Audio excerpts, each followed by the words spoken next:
Hello, everybody, and welcome to Connections, the forum for relationships, expression, and healing. We are in episode 28. Our show offers single episode and short series of talks and interviews regarding the most important areas of human life, such as relationships and personal expression and self-development, as well as healing. The purpose of our shows is to give inspiration and to teach skills with which to handle the emotional upheavals in which everybody ends up from time to time. Today, we are in part 6 of the miniseries Taming the Emotional Ogre. And today's title is Emotional Eating. Emotional eating is a heavy burden in our society, and I think many of us know a little bit about that. Next, only to alcohol and to smoking and to drug addiction. It can sneak up on us suddenly. For example, when we go to the fridge and grab a chocolate bar. We will go into that deeper in a minute. We lost her. We lost her. Oh no! Yeah, we'll have to let her come in. So I am Margarita Crystal Lotus, and I am a life and business mentor that helps women to overcome emotional problems and so that they can live a very nice, happy life in both in the relationship and in their work.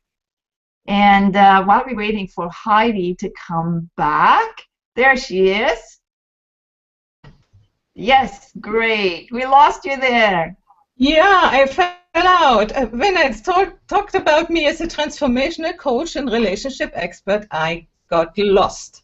So the relationship between us was interrupted. Great to have you back. Yeah, and just to end it, I'm the founder of Paradiso Integrale, which is an association and a virtual space for doing hangouts and other stuff, upcoming stuff, the Wisdom Factory up from September. And it's also a local space, a physical space in Italy where we hold retreats. And if you are inspired to come to Italy, come to our retreats. You will find out in my website, thepowerofrelationship.com. I think I have talked enough, and I hope I don't disappear anymore. So, Margarita, I give it over to you. Yeah, and I also have a retreat here in Kingston, Ontario, the Enchantment Healing Retreat, and we see clients here also. And I want to go over to our special guest today. Her name is Tracy. Hello, Tracy. Good morning.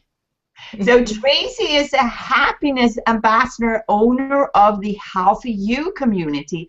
And her passion, I have understood, is to creating a way of life that supports a healthy mind, body, spirit, while helping others. So here we are, Tracy. Will you add something to that description about yourself? I will. Good morning, and you've got to love the intricacies of a live HOA. So good to have you back, Heidi, and I am so excited about this topic because I put together the community Healthy You so that people who are searching for how to find health in mind, body, spirit, and planet maybe not have the support in their immediate family or network of friends, and so offering them a place to come on the internet, which we are all on the internet all day long, all the time, that we can come and find like-minded people, find support, help, tips, and just have a conversation of what they're going through. So healthy eating is a huge part of our health. I do think our health is more than just treadmills and broccoli, or kale, since kale's the new buzzword of the healthy community. But how much do we do from our emotions? How much do our emotions charge? what we choose to eat. And you said I was a happiness ambassador. One of my favorite passions is happiness and finding happiness and knowing that it's within us. And when we go to our cupboards in a happy space, we're more likely to choose the apple than the chocolate, or, you know, big plate of mashed potatoes, whatever makes us feel good. So I can't wait to dive into the conversation. Thank you both for inviting me on this morning. It's very early in Taos, New Mexico, but it's so exciting to be here. That is so awesome, Tracy. And the topic came up, the emotional eating, because you know that the market of diet, the market of our appearance where we are not healthy, it's a $20 billion market only for in the US. I mean, this is a huge, huge problem. Emotional eating is all that eating that, let's say, cover up the emotions we have. We want to not feel them, so we go and have that chocolate bar. It's insidious. And of course, nobody wants to admit that they are an emotional eater. We just, like Tracy said in the post here a little while ago, what do you feel to eat when we go for dinner? Can you take it from there, Tracy? Sure. When I reshared the post, I asked the question, what's for dinner? And I don't know about y'all's life, but in my life, the answer is always, I don't know, what do you feel like eating? You know, it's almost time for lunch. What do you feel like eating? Do you want a sandwich? Do you want a salad? Do you want a bowl of pasta? But that question is so deep if you stop and take a deep breath and think about it. Because what do we really feel like eating? And, you know, this whole $20 billion industry, oh, good gads, that's crazy.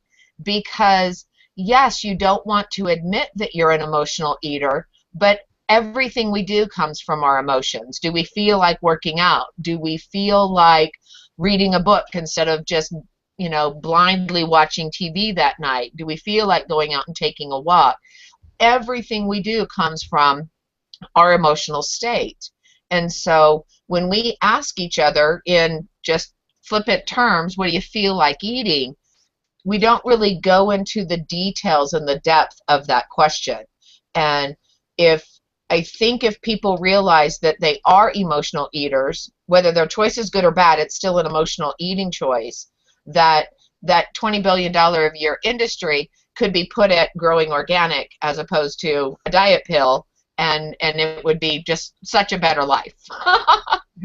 Can I come into here, because you imply that all emotional eaters lead to overweight, and then you need a pill or a diet to go down in weight and become slim again.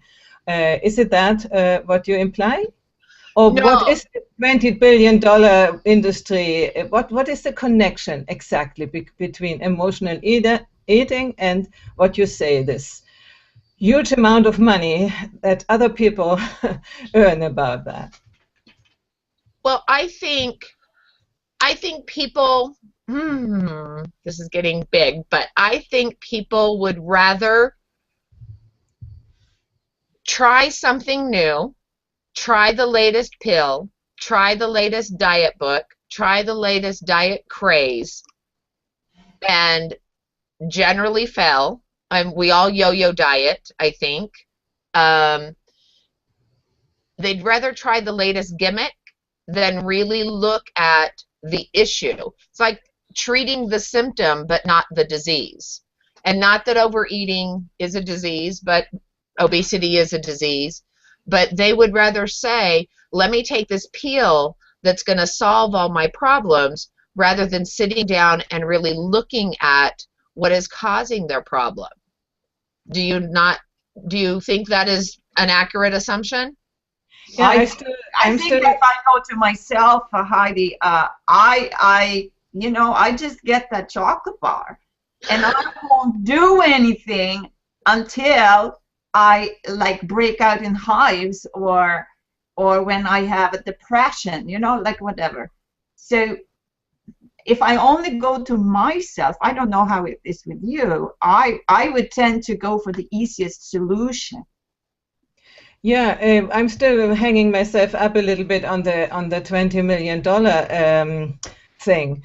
I mean, I also like chocolate, but I don't buy anything, you know, for changing my physical appearance. So this is also a choice. If you know, if you are happy with how you look like or how you feel like, you know, or if you need somebody else to fix or to make you adapted to a certain norm of how you need to look like or how you need to be like. So I'm still, you know, I was just thinking, what are these people earning on of our not being happy with ourselves, of our shape, of our what is it? What do they take? How do you say? Touch into you so that you would be willing to pay the money for the latest diet, for the latest book, as you say. What is that? I think they tap on the quantum leap fix. You don't need to be happy about yourself. You just need to take this pill. And you know, you can eat whatever you want and you're not going to be able to process your fat and you're going to lose 20 pounds in 2 weeks. And they never change, you know, and I'm not going to say all of them because there are some really good diets out there that are lifestyle changing diets and lifestyle changing plans. But the average out of the $20 billion in a diet industry is the quantum leap fix. You don't need to worry about quitting smoking and the emotional side of quitting smoking. You mentioned that food addiction is just like all the other addictions. Just take this pill. Just chew this gum. Just put this patch on your arm, and you won't have to smoke again. But they never go into the habitual addiction side of it, and the muscle memory, and the actual cravings. I mean, they're solving the craving of nicotine, but they're not solving the emotional side that comes with the smoking addiction or the alcohol addiction. And I think that's what the food industry has done or the diet industry has done. We're not going to go into the emotional side of why you think you need to diet. We're just going to give you a pill so the fat that you eat doesn't go in. I know so many women who have had that stomach surgery, bariatric, whatever that's called, and they have not changed their eating habits. They now just, instead of sitting down and eating a huge plate of chicken fried steak and mashed potatoes with gravy and a milkshake, they just now eat it a cup at a time because their stomach's so small. And they've never lost any weight. And nobody sat down and said, let's look at the emotional side of where you're at. Let's look at your body image. Why can't you be happy and proud of who and what you are so that you'll want to take care and better care of this temple that you are given? What is the reason that we prefer to mutilate ourselves, to hurt ourselves, to damage ourselves, doing these operations, which are really cruelty against the body, instead of facing our emotions? What do you think? What is the fear behind it? For me? I know, yeah, for you. What you have learned. I think you touched on it in trying to strive for normal, trying to strive for the images that are pressed on us through TV and movies and glamour magazine and fashion magazines. We're trying to fit ourselves into that box that is, skinny, skinny, skinny, pretty, sexy, normal, whatever. And when we are not that way, we feel saddened and disappointed and depressed, and I can't do that anyway. So there is that we are hiding. And again, I don't want to look at myself. Many people think, you ask somebody, who are you? And they say what they do for a living. But no, who are you as a person? And most people, Heidi, I don't think they know. You probably experienced that in your coaching. Most people don't know who they are and what they stand for and what they believe in. And to be able to stand there and shout it to the world, this is who I am, and I love myself and I'm happy about myself. Most people look at you and go, yeah, whatever, girl, you're whack. I get that all the time. You're a happiness ambassador? Whatever. I'm going to go watch Desperate Housewives of God knows what, and you go ahead and be happy over there with your own little self. And you have a lot to do, because I have heard that about only 3% of Western women are happy with their bodies and their appearance. So 97% are unhappy with what they like and try to go to a vision of, it is a phantom, you know, what they want to reach, which is not even real. When we have heard that, or even in the magazines everywhere, in the films, they slim down the people. You know, they are not as slim as they appear. And we sort of think we have to become like them and you know, do everything. And even if I have broad hips, I want to have hips like a man. So we are in some way trying to become men, negating that we have some round things here and some round things also down here. Oh, yeah. Isn't this crazy? Isn't this crazy? And we are so then in the hand of people who exploit us. You know, the magazines are exploiting us because they are suggesting you it's not okay how you are. You have to, you know, to become different. And as you said, when you are not accepting yourself, you don't know who you are. So yes. it's really time that we women become accepting of ourselves and stand up and say, that's me. And if I have 2 kilos more or less, that's not a difference, you know. Yeah, I wanted to ask you a question, Tracy.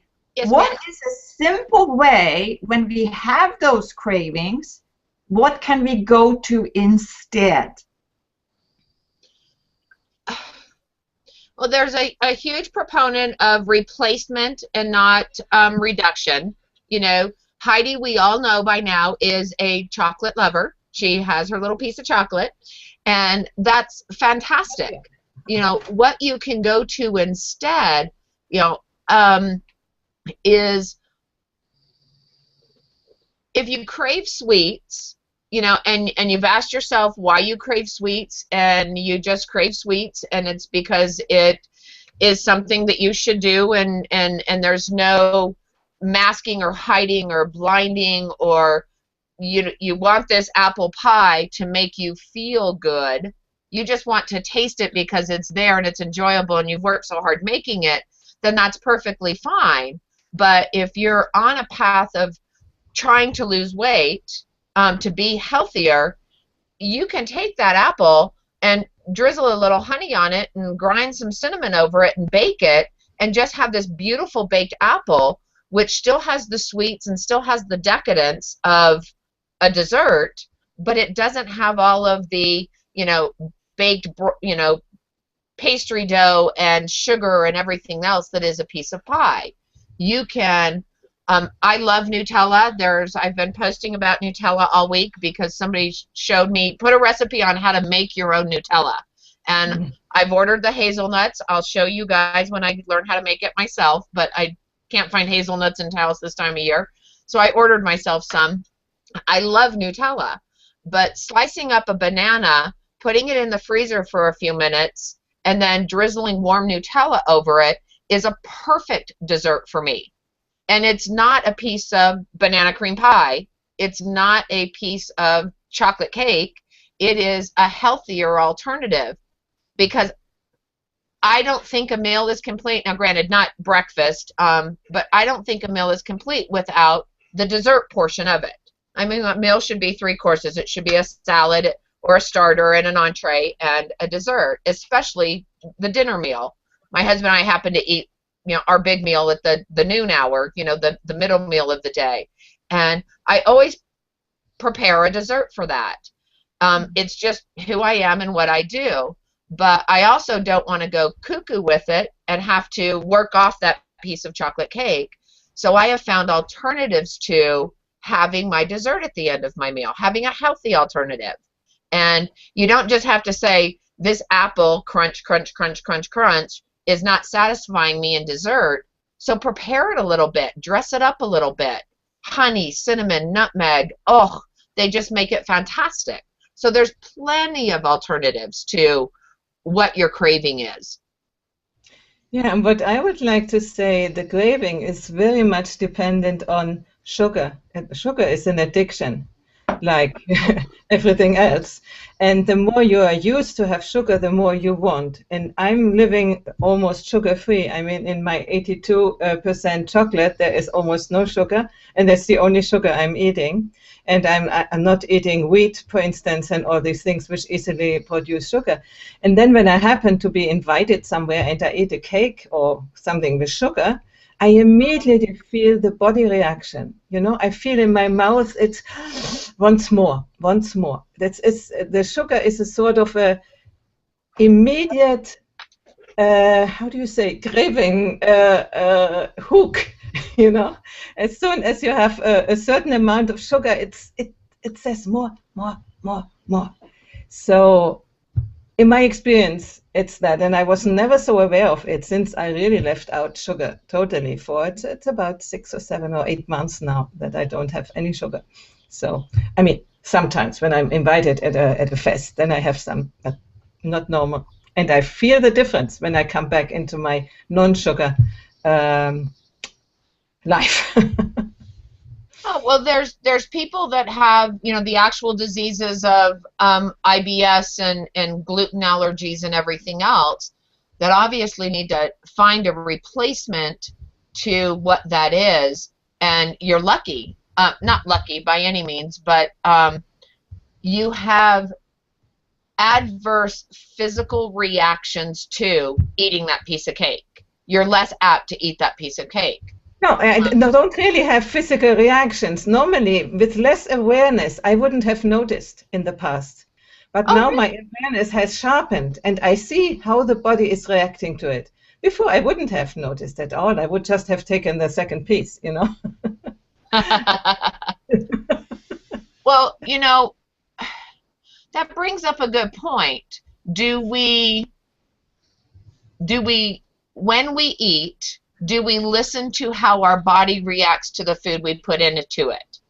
That's a really good question. Really good question. Do we actually listen to it? You know, we've all had, well, I don't know, neither of y'all live in the U.S., so for us, we have Thanksgiving dinner. It's, you know, Thanksgiving is November. We eat this, you know, we work for 4 days prepping this huge, monstrous meal.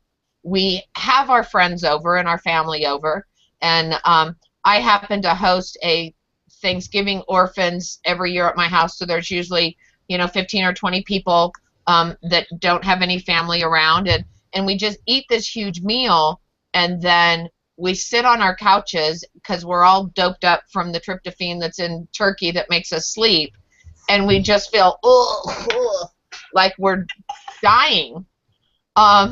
Why do we do that? Well, it's tradition and it's family and it's what you're supposed to do, but still, when we eat chicken fried steak, mashed potatoes, and all the bad things, a hamburger and french fries, how do we feel after that? When we eat a salad with a nice grilled piece of salmon on it, do we feel after that? You know, why don't we make our choices from the positive feelings that we're feeling? I feel great after I eat a salad. I feel great after I have oatmeal for breakfast, as opposed to a sugary cereal, which you go up and you crash and everything else. So that brings up a fantastic question, Heidi, of knowing your body and what you're feeling like. Yeah, it is. I think it is an awareness training, and I'm ever more aware of what I should eat and what I should not eat by the reaction of my body. Let me see, my video is here. Okay. So do you think... Let me see a moment. I see a comment from Rosbeth. She says, checking in, the look of this HOA is different than I've seen. Has something changed? There are questions on the side where my comments are listed there and not here. This is strange. Has anybody screen share on? No, but I'm watching the HOA on my little notebook computer here to Team, and I just wrote Roz back and says it looks normal to me. Yeah. Because, you know, sometimes if you hit that Q&A mode, it goes directly to whatever, and it's really weird. Huh. Okay. But it looks normal to me, so I don't know. Maybe she's on a device that, because sometimes each device formats it differently. Mm-hmm. And Cheryl Deuce just popped in, and she said, fun conversation, and she's catching a bit on her mobile. So I'm not sure. Okay, let's go on. I mean, it's not a problem if you see our comments, is it? Ross, I hope not. So go on, Tracy. It's okay.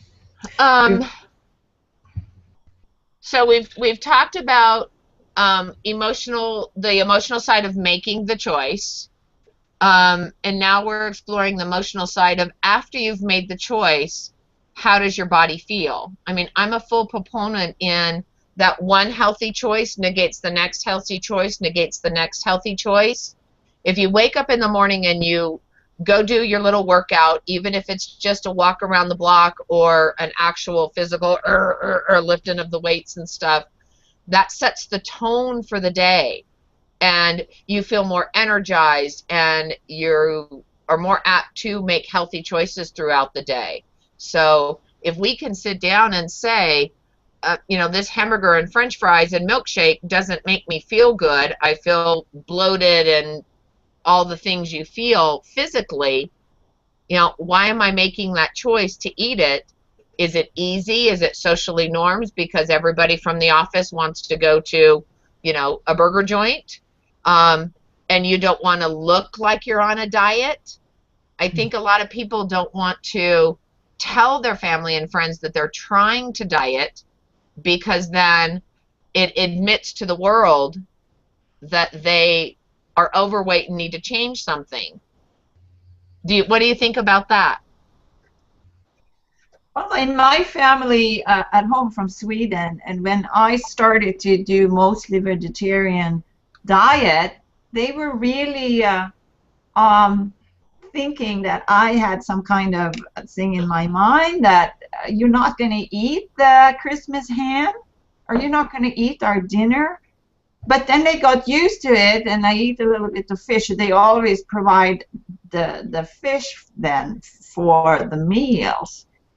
But I was really clear with them. So that way, they always got used to it, right? Because they knew that it was good for me. But for other people, it may be very, very difficult to stand up from the actual thing and the behavior in their family patterns.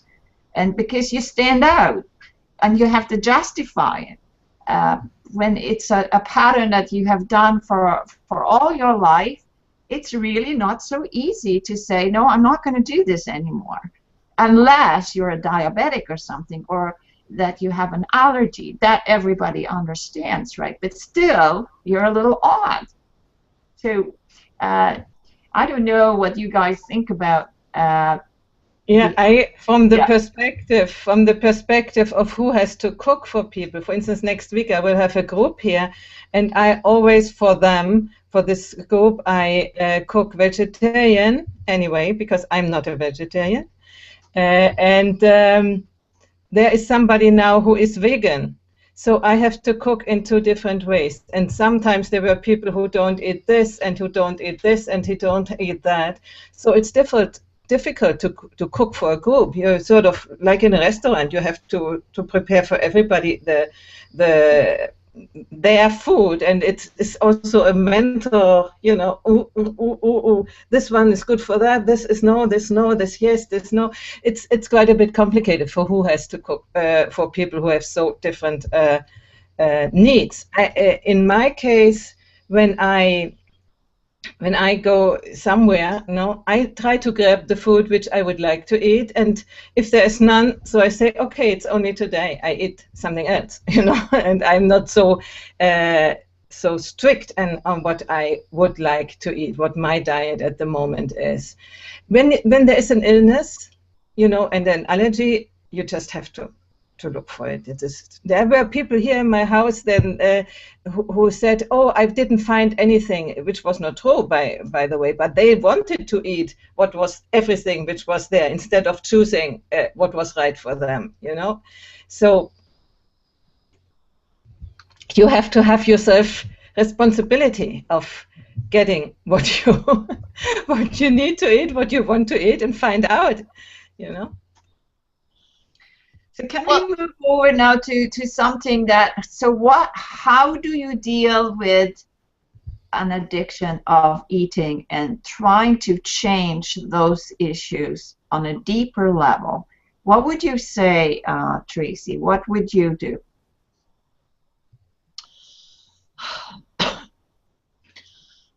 I think it all starts with the mind.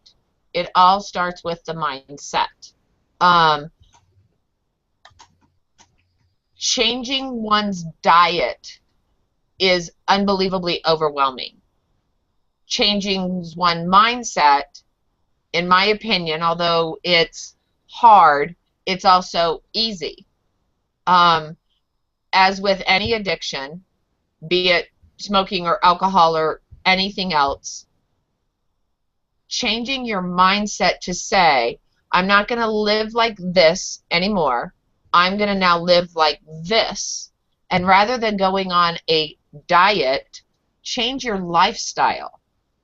You don't, we've been talking about this a lot. Most people start this healthier living by removing the high fructose corn syrup. I've heard the story so many times, and it's actually about 9 years ago how my husband and I started eating this much more healthy way, is let's remove all the high fructose corn syrup from our kitchen.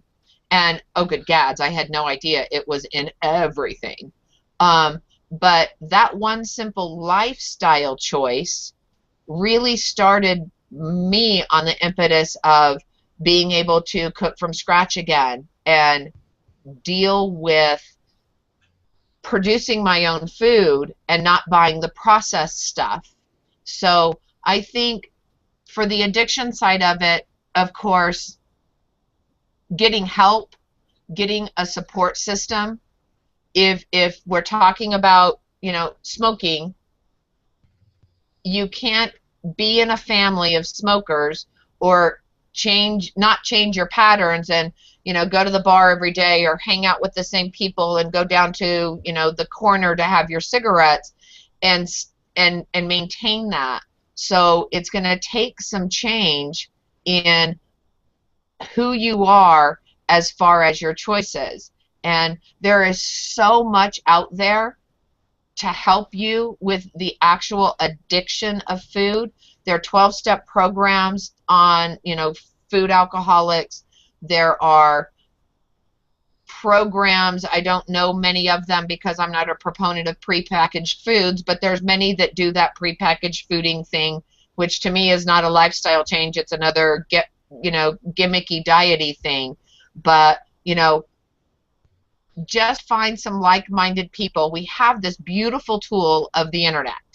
Find some like-minded people that you can have a support group and have conversation with, because if you get to talk to people who are going through the same withdrawals and anxiety that you are, you won't feel so alone.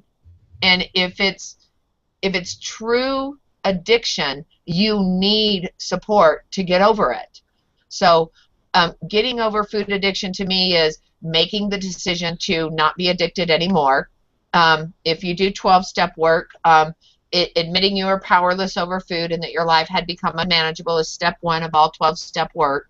So making that understanding that you're addicted and your life is unmanageable and that you want to make a change, and then find the support system to help you do that. And clear out your kitchen. It just as if you were an alcoholic, you would empty all the alcohol out of your house to come out of a treatment center and have a house that is healthy for you to exist in. So do the same thing with your cabinetry and your food, and then find the help and the support you need. Tracy, how do you find out if you are addicted or not, if it is still normal? Because everybody of us needs to eat. You cannot just stop eating. You can stop drinking alcohol, but you cannot stop eating. How would you find that out?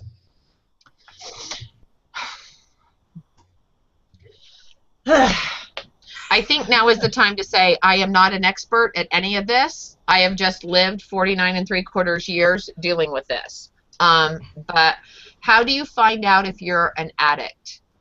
I think to talk to yourself, to take some deep breaths, to look inside and find out what are you feeling when you eat.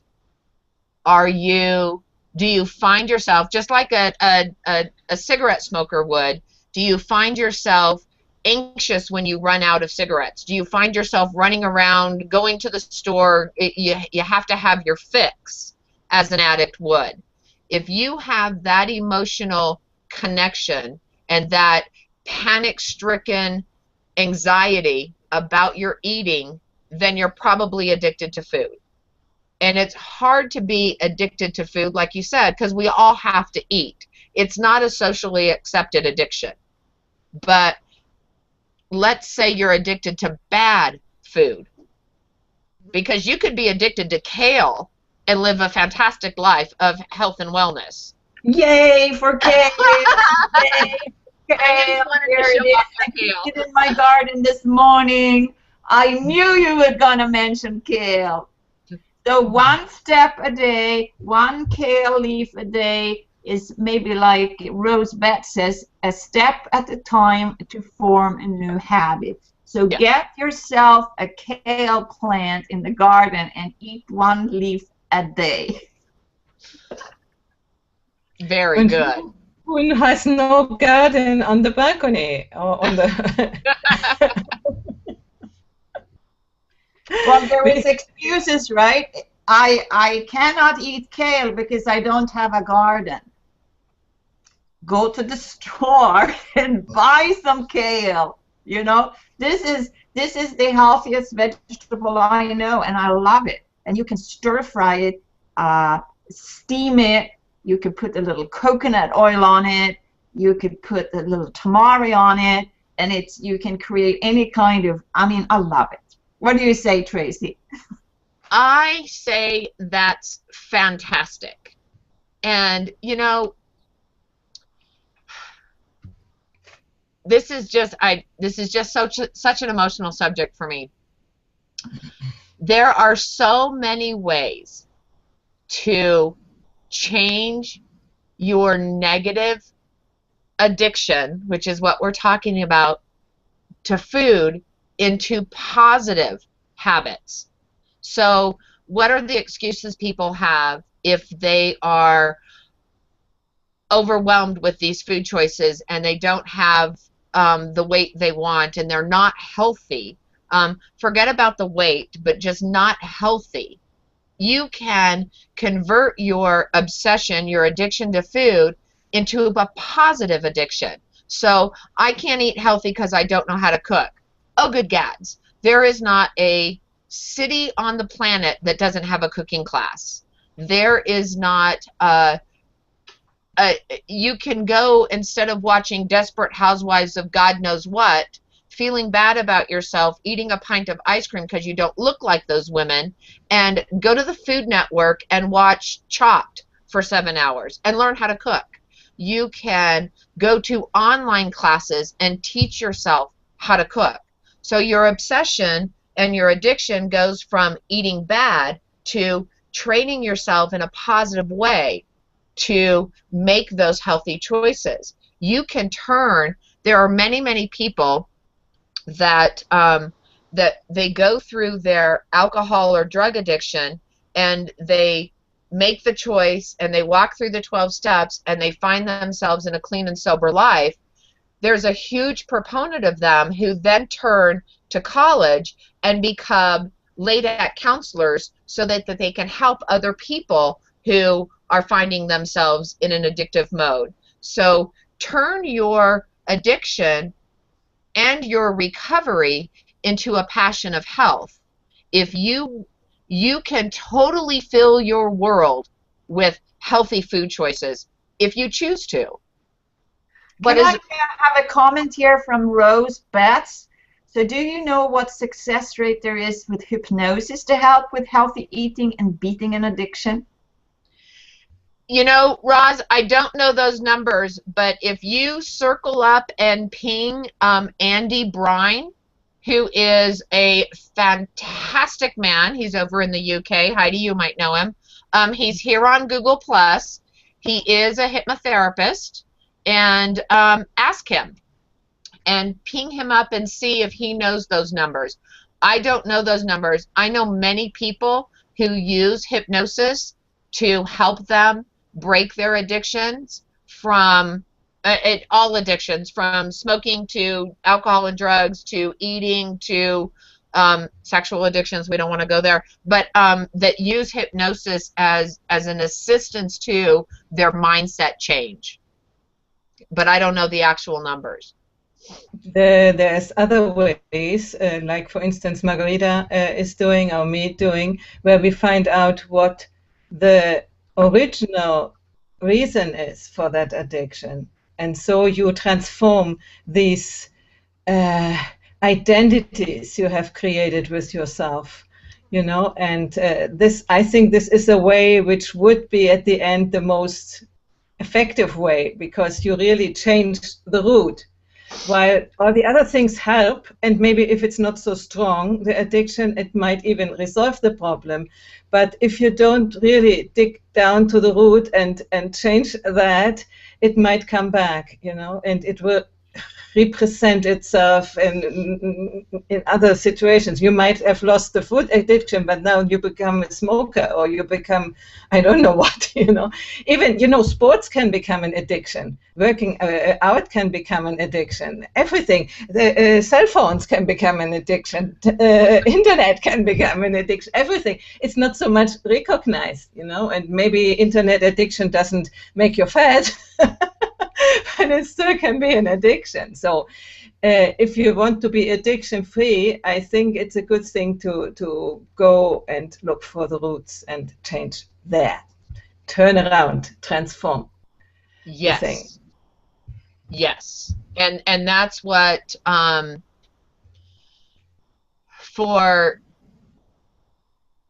that's what 12-step work does. I'm very proud to say that I'm a grateful member of Al-Anon, which is the sister program to Alcoholics Anonymous. For those of us who love people who are addicted and then become sick and miserable ourselves, we have a fantastic program that Lois, the wife of Bill W., designed this program for us, because we are just as addicted to fixing the alcoholic as the alcoholic is to alcohol. So I am a very proud and very grateful member of Al-Anon.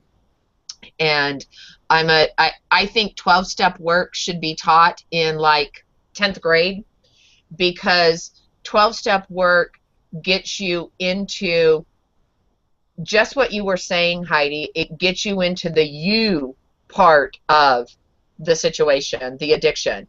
You look within yourselves and you find out why you are doing what you're doing.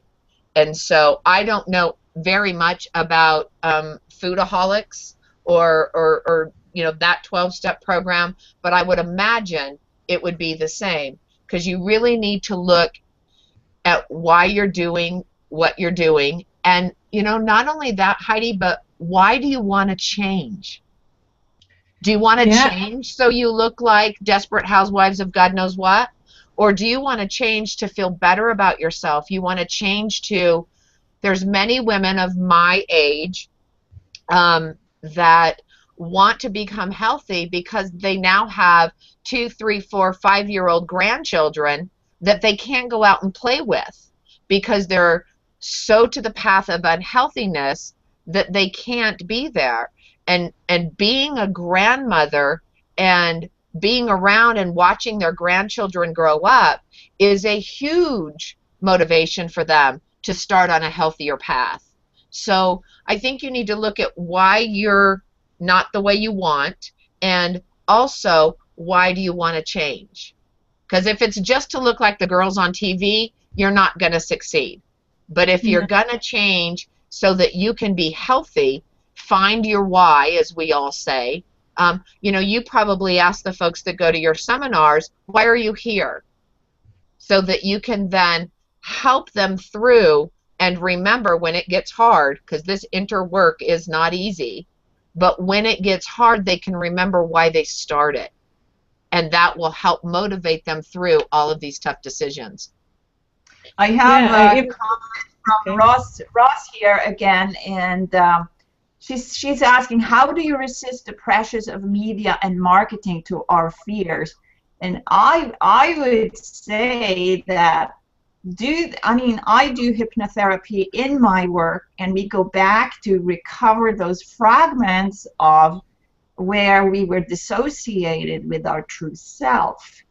And so to do this work properly, we have to face our fear. And when you're working with somebody who's a qualified therapist, let's say, then you can do it in a stepwise, safe way. And so that you can do a little piece every time. And so I have several clients that I'm doing with do this for to release their fear. Not necessarily the food that creates the food addictions, but all other kind of things. So what do you say about that, Heidi and Tracy? Yeah. I would say the fear is a big problem, and while we are in fear, we are prone to be manipulated.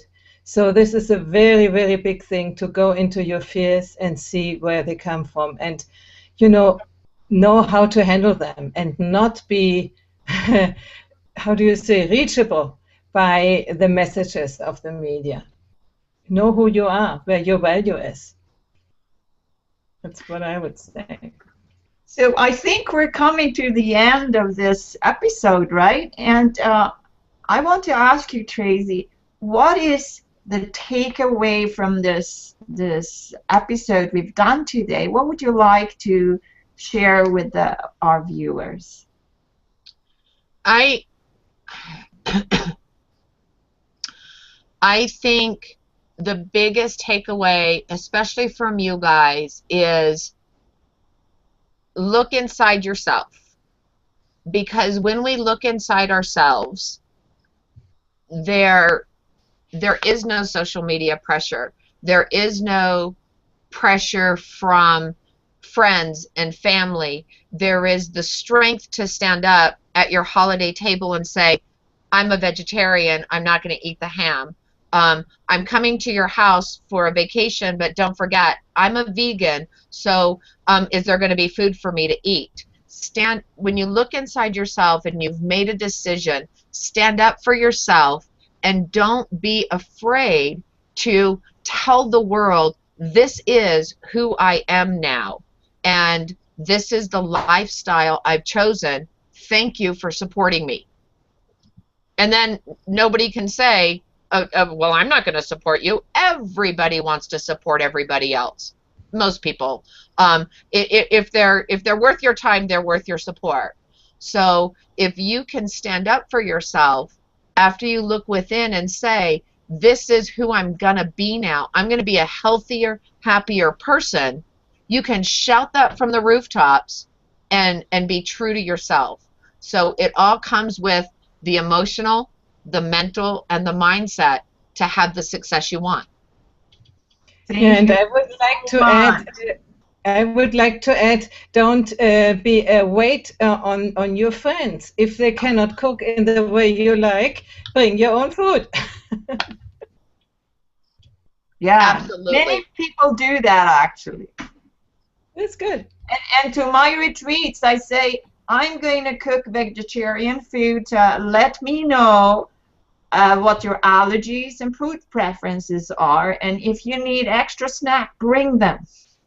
Yeah, exactly. And yeah, it's what was my talk before. You need to have a certain decision, and then also take care for yourself and not expect others to support you in the sense, that you give them the responsibility for your well-being. You need to take the responsibility for your well-being.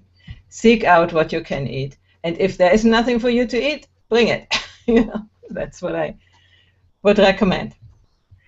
There's a group of us that get together in my little town, and we do a potluck Thursday night. Every night we do a potluck, and it is the most hilarious thing because we never know who's going to show up. It's just this open house, fantastic potluck. So next to every dish, we say, vegan, gluten-free, has peanuts, blah, blah, blah. So everybody who is there and is walking their own path of choosing the food they choose knows what they can eat and what they can't eat, because it's just the better way. But you are perfectly fantastic advice in that don't expect others to provide for you. Take care of yourself, because that's going to give you the courage to say, I'm a vegan. I brought myself a little piece of tuna because I know you're serving steak tonight. Don't worry about me. I'll eat everything else, or something like that. It's all being true to yourself, and that's the good takeaway for today. This was fantastic. Wonderful. Thank you, Tracy. Yeah, Tracy, I am so grateful. We are so grateful that you came today, and we hope to have you back on another topic. Yeah. Anytime. This is, like I said, very early for me, but at any time I will come back. This was a fantastic conversation. Thank you. Thank you, everybody. For next week, we will have another episode about emotions, and we will talk a little bit about how to increase our emotional intelligence, how we can really do something to be more in touch with our emotions, and how to keep them, how to handle them. And I have invited a friend of mine, Lucinda Winslow. We both have done the Feminine Power courses, and we will talk about what we have learned there and give you some taste of a process to get in touch with your emotions. So see you next week. Okay, thank you for everything. Bye-bye. Bye.